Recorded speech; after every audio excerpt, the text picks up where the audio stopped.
everyone, hello, Chocolo here, but not for a video review, it's for the May updates. Yes, May, halfway through the year? Near enough halfway through the year. Goodness me, where is the time going? I do not know, but it's going, that's for sure. Hope you're doing alright, everyone. Yeah, thanks so much again for all your support over the past few months, few years even, yeah, and especially to the members. Thank you so much, Harmony Artificiosa, Alan Lockhart, Stephen Saunders, Scotty and Sam Matson. Thank you so much for all your support, massively appreciated. Can't thank you enough. I always keep trying, but really can't. So thank you so much. Yeah, and a special thank you to Jane Breesley as well, and his partner as well. Thank you so much for supporting Channel, your donation as well. Thank you so much for that. Really appreciated. Yeah, thank you so much. That's yeah, wonderful, and thank you so much. I'm glad you're enjoying the channel. It keeps you amused as well. Oh, thank you so much. Yes, it's been a bit of what's been going on this month? Well, of course it was the King's coronation, things like this, and I think Easter passed us by as well. Maybe that was in the last one as well. But anyway, we did a few things, did some specials really.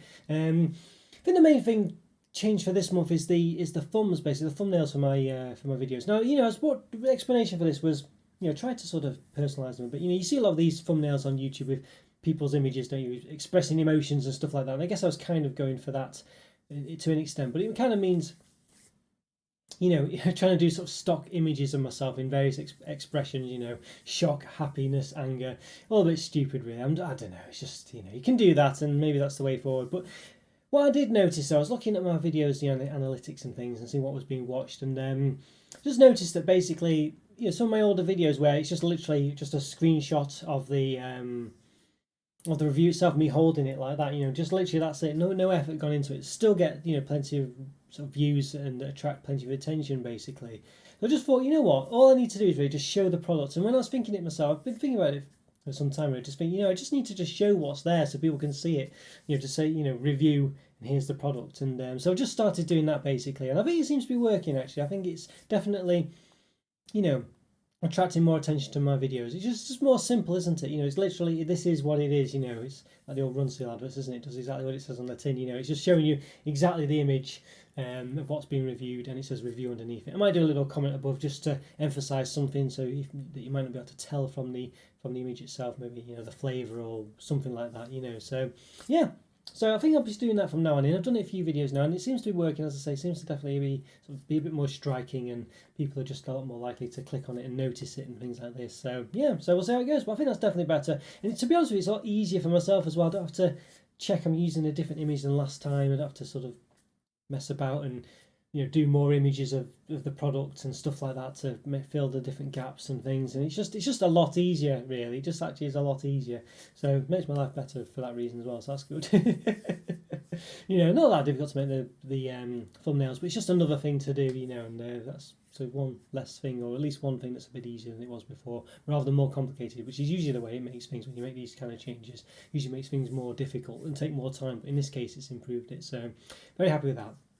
Now, the other thing as well, main problem this month has been the reoccurrence of my internet issues. I mean, for a long time now, well, basically, those of you, when I first started doing, you know, live reviews and things, you know, my internet was okay for a bit, and then it just really went pear-shaped. And what it turned out to be was, for whatever reason, I mean, on the 5G route, you know, you've probably heard this to death now, so apologies for this, but I'm on a 5G connection basically because I don't have decent enough regular broadband to be able to have the upload speed to do some streaming.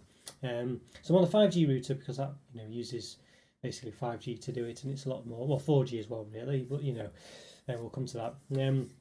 It just provides a lot better upload speed, you know, it just does naturally. So it's a pain because I have to pay basically double. I have to pay for another internet connection because it's not quite as good as landline for other things. You know, won't get into the details of it, but yeah, it's just a pain.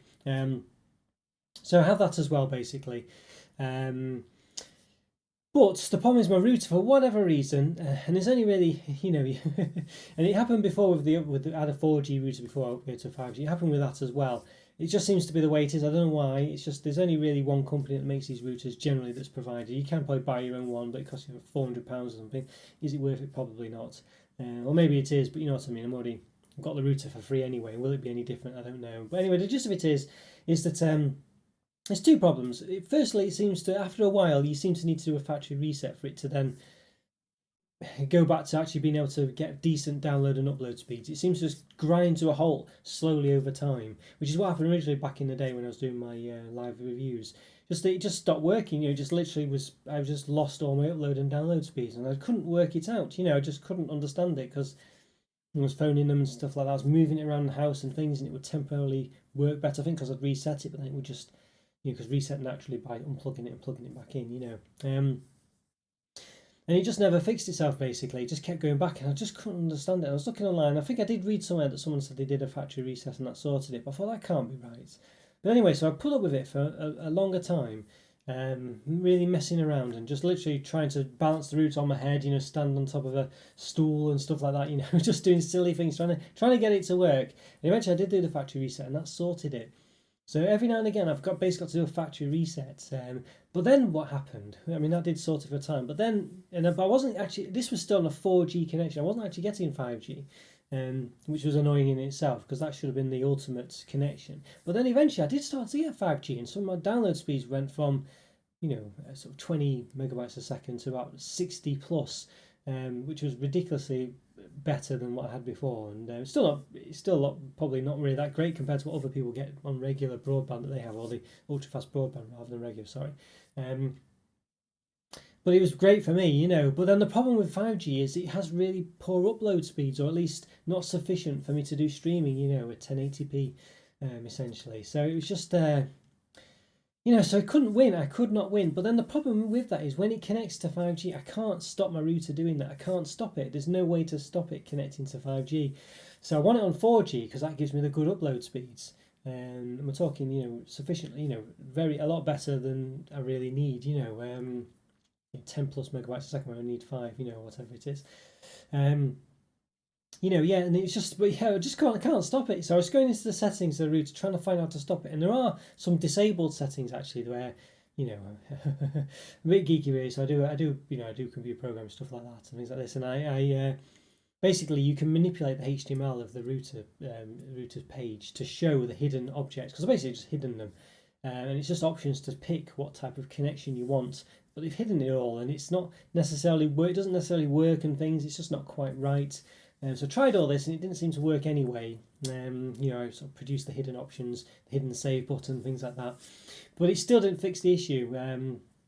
So there's literally nothing. So all I can do is try and move it around the house to try and find a place where it doesn't have 5G. But the problem is sometimes it has 5G and sometimes it doesn't. So it might, for the moment, say it's not got 5G. And then all of a sudden 5G will kick in. And that'll just destroy my upload speed. So that's why sometimes on my lives, everything's fine, and all of a sudden it just dies because it's connected to 5G. And the problem is it takes like 3 or 4 minutes, or well, let's say 2 or 3 minutes to reset the router every time. So sometimes I'll start, I start doing my live reviews at 4 o'clock, say, and I'll start at 5:30 to check everything's okay. And the router's fine, and it's not, and I have to reset it, and then it's fine, and it's not. And then 15 minutes have gone, and I've just reset it 2 or 3 times, and that's the problem. Sometimes resetting it once was sufficient, but because the routers might be in another room, because the best connection's in another room, so I can't see it, so I can't tell whether it's got to 5G or not. I can't. It's just an absolute nightmare. It's honestly for something that should be so simple. So 5G is easily broken now. What the reason I say all this to basically say that I'm not sure whether I should continue on the live reviews if this is going to happen, in the live videos, because I can't do them if it's just going to keep cutting out, if I don't have confidence in the connection. If that's starting and there's nothing I can do about it, because all my previous techniques are just not working anymore, because it's constantly connecting to 5G, and that's constantly stopping my ability to stream. It just knocks out the upload speeds, basically. So I don't know whether I can continue to do them or not. I'll monitor it and see what happens. 5G, which I was about to say, is very susceptible to interference, so that's the problem with it. 4G is a lot more robust. As 5G, you can sever the connection quite easy. It's basically like windows and things can be a big barrier for 5G, whereas 4G doesn't matter. Bricks and stuff like that. So I might try and see if I can cover the router, literally cover it with towels or something, to see if that stops it connecting to 5G. Now the problem with that is I can't visibly see it anymore, can I? Because it has a light on it to say 5G, and I can't see it because if I've covered it. So this is another problem. So I can't tell what it's doing. And I have other problems where, as I say, the other problems was it just degenerates over time. So I have all these problems with this router, and it's just a nightmare. So I can't tell what the problem is half the time. I can't tell whether it'll fix it until I've reset and things, and obviously I've got the cover on. If I lift the blanket off or whatever it is, then it might connect to 5G and it looks like it's connected. It's like a Schrodinger's cat situation. I can't tell what's going on till I open the box, and it's just ridiculous, really. So yeah, it's just a real pain. It's a real pain. So I'm going to try these things out. As I say, I've tried putting my router in different rooms. Sometimes though, the other problem with putting it in different rooms is it might sever the 5G connection, but it also gives me really poor 4G connection. But I don't know whether that's because it just is a bad place or whether it needs resetting again. But sometimes if I reset it, then it gets 5G, and I can remove the 5G connection. But I just this is a factory reset. I can restart the router. So the difference between reset and restart. Reset is basically get the settings back to as it was when I got it new. And restarting it is just turning it off and on again, basically. So I can sometimes restart it, and that will just give me 4G. Inexplicably, there's no reason for that I know of, but sometimes that works as well. And that was a technique I'd had before. If it went to 5G, I could just restart it, and it would lose the 5G connection and give me 4G. Now, there's literally no reason I know of that should be the case, because it makes no sense whatsoever. But that was what was happening. But that seems to have stopped working now for whatever reason, which is probably correct, really, but it seems to be a lot less reliable. But it's just obviously for my purposes, it's a nightmare because I had control over it before and I just don't now. So real pain, really. So what I'm going to do is I'm going to try seeing if I can just get a good 5G connection point, cover my router with something to sever that 5G connection, and hopefully I'll have a 4G connection that's good enough for my live videos. That's the gist of it. That's the gist of it, basically. So just have to see how that goes. But otherwise, I don't know. I think I might just, there's talk of it essentially getting ultra fast broadband in my area, the proper type. But it could be up to 3 years. But I might just have to call time on the live videos if I can't sort this out, because I can't be doing a live video and constantly cutting out all the time. It's just not good enough, really, is it? So a real pain that, but that might be just the way it's got to be. So we'll see what happens anyway. So watch the space. Stash watch tomorrow. It's Tuesday now. So try and do stash watch, see what happens there. We'll take it from there, I think. So yeah, so there we go. Alright guys, well thanks again so much for all your support, massively appreciated. Thank you so much, and thanks for watching this as well. Hope you have a lovely week, and I'll keep updates with the live situation, and I'll see you next time. Thanks again guys, take care, bye for now. See ya.